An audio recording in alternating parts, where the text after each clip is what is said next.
50 ലക്ഷം കടന്ന് ക്രിസ്മസ് പുതുവത്സര bumper ടിക്കറ്റുകൾക്ക് record വിൽപ്പന. നറുക്കെടുപ്പിന് മണിക്കൂറുകൾ മാത്രം ബാക്കി നിൽക്കെ ആവശ്യക്കാരുടെ എണ്ണത്തിൽ ഒരു കുറവുമില്ല. നറുക്കെടുപ്പ് ഉച്ചയ്ക്ക് 2 മണിക്ക് തിരുവനന്തപുരത്ത് ഗോർഗി ഭവനിലെ കേരള സംസ്ഥാന ഭാഗ്യക്കുറിയുടെ നറുക്കെടുപ്പ് വേദിയിൽ വെച്ച് നടക്കും. കേരള സംസ്ഥാന ഭാഗ്യക്കുറിയുടെ ക്രിസ്മസ് പുതുവത്സര ബമ്പർ ടിക്കറ്റുകൾക്ക് ഇത്തവണ റെക്കോർഡ് വിൽപ്പനയാണ്.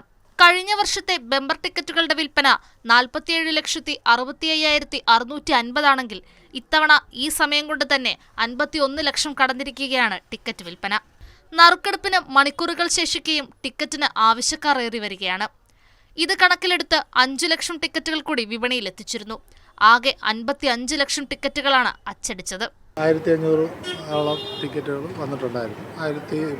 ഇപ്പോൾ ഈ കിടക്കുന്നത് മാത്രമേ ഉള്ളൂ. ഒരു 1300 ടിക്കറ്റുകൾ നമ്മളിപ്പോൾ തന്നെ സെയിൽ ചെയ്തു.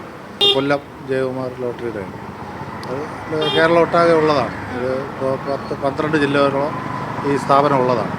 അത് 12 ജില്ലകളിൽ തന്നെ ഒരു 80ഓളം കടകളാണ്, ഷോപ്പുകളാണ് ഉള്ളത്. അപ്പോൾ ഇപ്രാവശ്യം നല്ല രീതിയിലുള്ള സെയിലാണ് നടക്കുന്നത്. ചോദിച്ചു വരുന്നുണ്ട്, ഒരുപാട് പേര് ചോദിച്ചു വരുന്നുണ്ട്. ഏറ്റവും കൂടുതൽ വിൽപ്പന നടന്നത് പാലക്കാട് ജില്ലയിലാണ്. 2ാം സ്ഥാനത്തുള്ളത് തൃശൂരും 3ാം സ്ഥാനത്ത് തിരുവനന്തപുരവുമാണ്.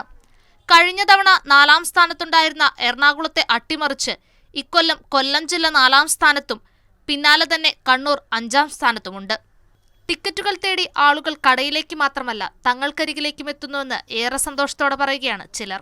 ബമ്പർ ചോദിച്ച് ആൾക്കാർ വരുന്നുണ്ട്, നല്ല കച്ചവടമുണ്ട്. കഴിഞ്ഞ പ്രാവശ്യത്തേക്കാളും കൂടുതൽ വിറ്റ് കഴിഞ്ഞ് ഇപ്പോഴും നല്ല കച്ചവടം നടന്നു. 1ാം സമ്മാനമായ 20 കോടി രൂപയ്ക്ക് പുറമെ 1 കോടി രൂപ വീതം 20 പേർക്ക് 2ാം സമ്മാനമായും ലഭിക്കുന്നുണ്ട്.